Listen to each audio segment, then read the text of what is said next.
আসসালামু আলাইকুম বন্ধুরা, কেমন আছো? আশা করি ভালো আছো। আমি আল্লাহর রহমতে অনেক ভালো আছি। এই দেখতে পাচ্ছ যে আমার বারান্দায় আমি মিষ্টি আলু গাছ বুনেছি আর গোল আলুর গাছ বুনেছি। কিন্তু গোল আলুর পাতা তো খাওয়া যায় না, কিন্তু মিষ্টি আলুর পাতা খাওয়া যায়। তো দেখ এতটা মিষ্টি আলু হয়েছে, তো লাল হয়ে যাবে, এই জন্য পেয়ে নিচ্ছি। তো রুই মাছের একটা লেজাতে রান্না করব, শুধু আমার জন্য রান্না করব, কেননা রুই মাছ খেবার চায় না আমার পরিবারের সবাই। অনেক কাটা, আর লেজা তো অনেক কাটা থাকে। রুই মাছের লেজা দিয়ে রান্না করব। তো দেখো, একটা লাইক দিয়ে পুরোটা দেখো, আর দেখো আমি কীভাবে মিষ্টি আলুর পাতা দিয়ে রুই মাছের লেজা রান্না করি। এই দেখো আমি সবগুলো পাতা এখন একটা একটা করে ছিঁড়ে নেব। এই দেখো এতটা পাতা হয়েছে, আরও আছে।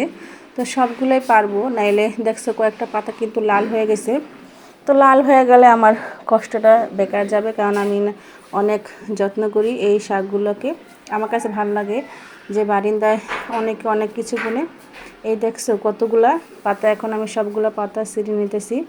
শুধু ডাঁটগুলো রেখে দেবো আর সবগুলো পাতা ছিঁড়ে নেব। এই দেখো আমি কতগুলো পাতা হয়েছে। এখন এই পাতাগুলো আমি রান্না করব একটা রুই মাছের লেজা দিয়ে। এই দেখো এখানে একটা পুরোটা এই যে হয়ে গেছে পাড়া। এখন এখানে শুধু রয়েছে পাতাগুলো আর ডাঁটগুলো। আর এই দেখো এতটা পাতা হয়েছে, এগুলোতে হয়ে যাবে। তো আমি শুধু একটা রুই মাছের লেজাতে রান্না করব, তো বেশি লাগবে না। দেখছো পাতাগুলো কি আর কি সতেজ, আর কত সুন্দর। একটা পাতা কিন্তু লাল হয়নি, এখনও সবুজ টাটকা রয়েছে। তো গাছের কিছু রান্না করলে খুবই মজা হয়, আর শখও লাগে যে নিজের গাছে বনেছি সেটা রান্না করতেছি। তো ছাদে অনেক জায়গা আছে, কিন্তু আমার ছাদে উঠতে ভালো লাগে না। এই দেখো এখানে একটা রুই মাছ, কিন্তু আমি সব রান্না করব না, শুধু লেজাটা রান্না করব, কারণ আমি একলা খাবো। তো ওদের জন্য আবার আমি রান্না করব শিং মাছ, আর কি সবার জন্য শিং মাছ রান্না করব, ডাল রান্না করব, তারপরে মেথি শাক রান্না করব। তো এখন এই দেখো আমি চুলায় বসিয়ে দিয়েছি একটা পাতিল, এখন দিয়ে দেবো তেল। তারপর আমি পরিমাণ মতো হলদি পাখি, মরিচ পাখি, তারপরে স্বাদ মতো লবণ দিয়ে দেব। এখন দিয়ে দিচ্ছি কাঁচামরিচ, পেঁয়াজ। কাঁচামরিচ পেস্টটা আমি ভালো করে ভেজে নেব। তারপরে যেহেতু আর কি সবজি আর মাছ কম, এই জন্য অল্প একটু তরকারি, এই জন্য ময় মশলা কম দিয়েছি আর পেঁয়াজটাও কম দিয়েছি। এখন ভালো করে নেড়ে নেব। বেশি ময় মশলা দিলে কিন্তু একটা হলদেটে গন্ধ আসবে। এখন দিয়ে দিব হাফ চামচের কমও আদা বাটা।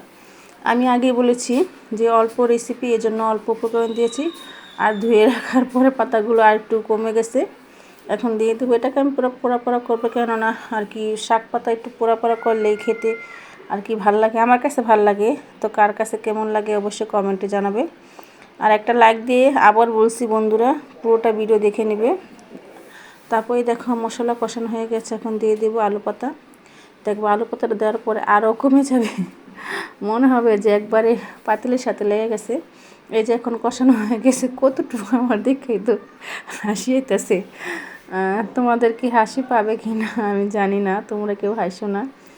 তারপরে এই দেখো কতটুকু শাক, এতটুকু আমার হবে, কারণ আমি আর কি তরকারি খুবই কম খাই, একটু সবজি হইলে আমার হয়ে যায়। আমার ভাল লাগে না বেশি সবজি খেতে বা শাক পাতা। তারপরেই দেখো এখন ভালো করে কষাই নিতেছি, কেননা ভালো করে না কষালে একটা হলদি ভাব থেকেই যাবে। তাহলে হলদি ভাব থাকলে আর রেসিপিটা মজাই আসে আর কি থাকে না। তখন দিয়ে দেবো একটু পানি। এখন দিয়ে দিচ্ছি একটু পানি। পানি আমি কম দেবো, যেহেতু শাকটা কম।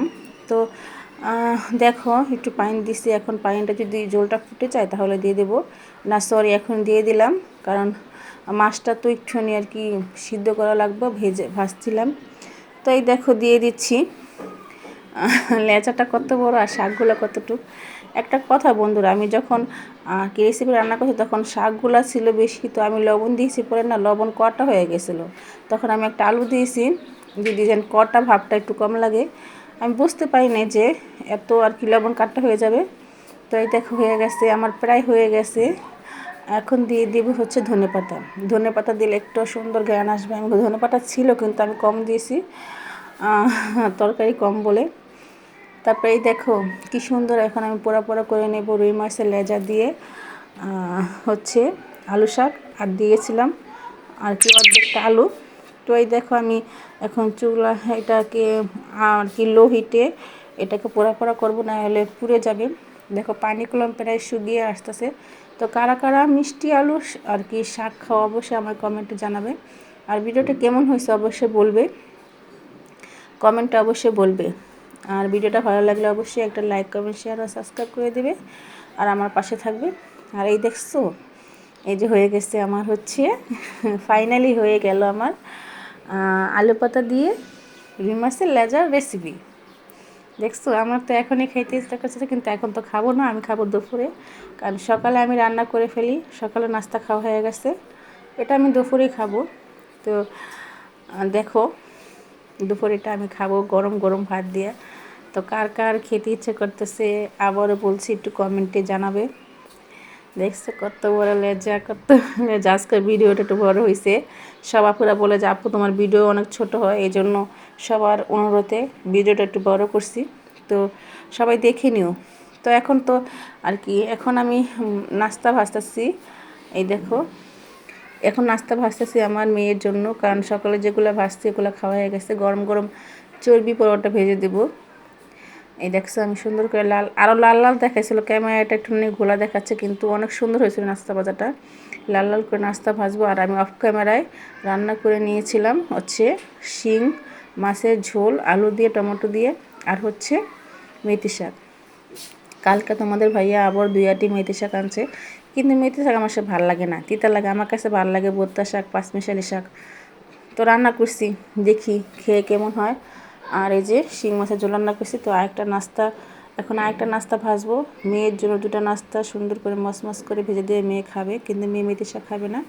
তো ভিডিওটা দেখার জন্য তোমাদের সবাইকে অসংখ্য ধন্যবাদ। তোমার সবাই ভালো থেকো, আমার পাশে থেকো, আমাকে বেশি বেশি সাপোর্ট করো। আর আমাকে কোনো ভিডিওতে কোনো ভুল হলে অবশ্যই ক্ষমা করো। আল্লাহ হাফেজ।